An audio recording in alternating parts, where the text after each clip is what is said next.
చెప్పాను. ఆ ఊర్లో తేలు కుట్టినా, గేదె పాలు ఇవ్వకపోయినా, ఏం చేయకపోయినా వాళ్ళు ఆమె దగ్గరికి తెస్తారు. ఆమె ప్రార్థన చేసిద్ది. ఆ గేదె పాలు ఇచ్చిద్ది, ఆ తేలు కుట్టిన విషయం విరిగిపోయింది. జ్వరాలు వచ్చినా, ఏ బలహీనతలు వచ్చినా వాళ్ళు ముందు ఆమె దగ్గరికి తీసుకొస్తారు. ఆమె ప్రార్థన చేసిద్ది, వాళ్ళు స్వస్థత వచ్చిద్ది. ఈ తంతంతా భర్త చూశాడు, భార్యను అడిగాడు, ఆ మంత్రం ఏందో నాకు చెప్పు అంటాడు. ఆమె అంటది, మంత్రం లేదు, నీ బొంద లేదు, నా దగ్గర మంత్రాలు ఏడున్నాయా, నేను యేసు ప్రభుని నమ్ముకున్న దాన్ని, యేసు నామములో ప్రార్థన చేయటం తప్ప నేను ఇంకేమీ చెయ్యను. యేసు నామములో ప్రార్థన చేయటమే నాకు తెలుసు. అయ్యా తండ్రి, ఈ బిడ్డకి ఈ సమస్య ప్రభువా, ఈ బిడ్డకి ఈ బాధ, ఈ బిడ్డకి తేలు కుట్టింది, విషం ఎక్కింది, ఆ విషం విరిచేయి నాయన అని ప్రార్థనలు చేయటం తప్ప ఇంక నేనేం చేయనండి అని భర్తకి చెప్పింది. ఆ సాక్ష్యంలో నేను విన్నది ఎంత ఆశ్చర్యం అంటే, బాత్రూంలో నీళ్లు కూడా పెట్టాడంట ఆమెకి. బాత్రూంలో నీళ్లు కూడా తోడి పెట్టాడంట. భార్య భర్తకు నీళ్లు తోడాల్సింది ఆయన తోడి పెట్టాడు ఆమెకి. ఇదిగో నీకు నీళ్లు కూడా తోడుతున్నా, నాకు ఆ మంత్రం చెప్పంట. నొప్పితో అంతలా ఎగురుకుంటా వచ్చేవాడు, నొప్పో అమ్మో వాయు అనుకుంటూ వచ్చేవాడు. నువ్వు 4 ముక్కలు ఏదో ముసుకేసుకొని చెప్తున్నావు.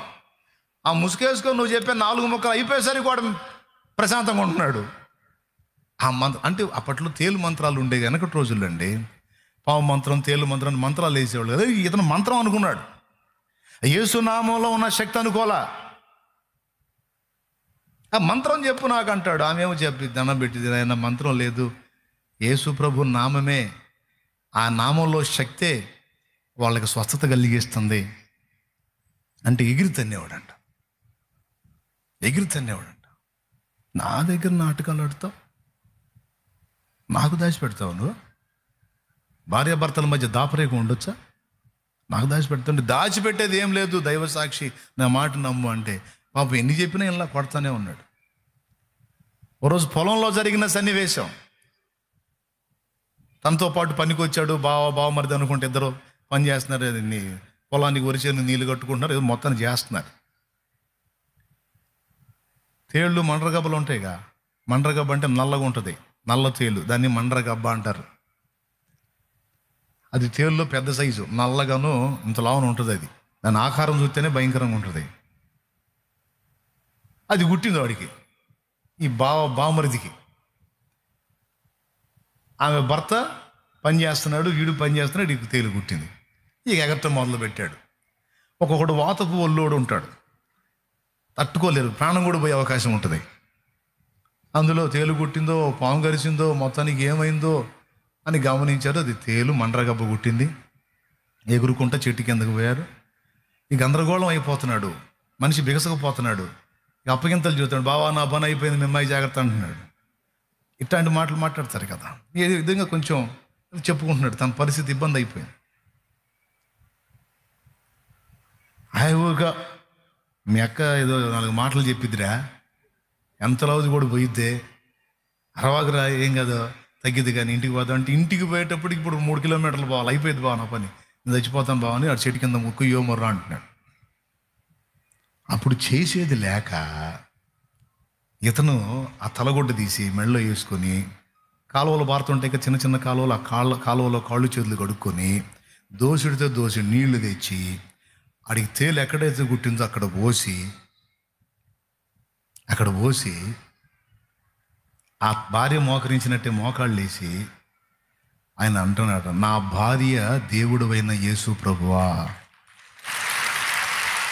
నా భార్య ఆరాధించిన దేవుడా యేసు ప్రభువా, నీకెట్టా ప్రార్థన చేయాలో నాకు తెలియదు.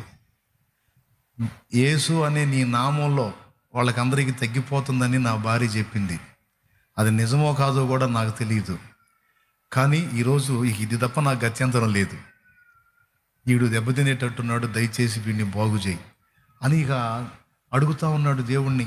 ఇక భార్య చేసిన పని చేస్తున్నాడు. ఆమె ఏం చేసింది, స్తోత్రం ప్రభా, స్తోత్రం నాయన అని స్తుతులు చెప్పుకుంటా యేసు నామాన్ని బట్టి ప్రార్థన చేసింది కదా. ఇక అయ్యే చేస్తున్నాడు. కాసేపు చేసి కళ్ళు తెరిచి చూస్తే మనోడు హాయిగా చెట్టు కింద కళ్ళు మూసి కునికేస్తున్నాడు. కదిలిస్తే లేచి కూర్చున్నాడంట. లేచి కూర్చొని, బావ నీకు కూడా వచ్చాయి మంత్రం అన్నాడంట వాడు.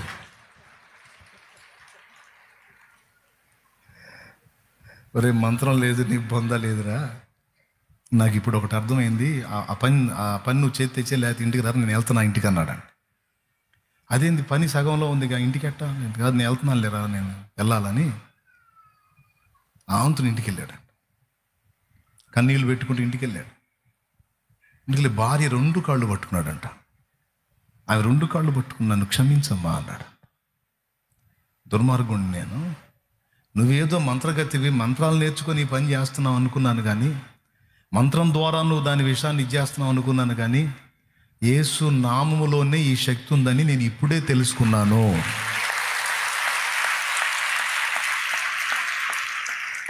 యేసు నామంలోనే ఈ జీవం ఉందని నేను ఇప్పుడు తెలుసుకున్నాను. నిన్ను నేను ఎగిరెగిరి కొట్టాను, తన్నాను, ఎట్టబడితే అట్ట మాట్లాడాను, నన్ను క్షమించని పెద్దగా ఏడ్చాడంట. ఎందుకంటే ఆయన కూడా అదే యేసు నామాన్ని ఉపయోగించి పసిబిడ్డలాగా, చంటి బిడ్డలాగా ఆ వచ్చిరాని మాటల ప్రార్థన చేస్తే ఆ ప్రార్థన విని వాని విషయాన్ని విర్రగొట్టిన నా దేవుని కార్యాన్ని చూసి తర్వాత ఆయన ఆ ప్రాంతానికి ఒక సేవకుడు అయ్యాడు. వాళ్ళే ఆ ప్రాంతంలో మొదట సేవకురాలు ఆ ఊర్లోనే.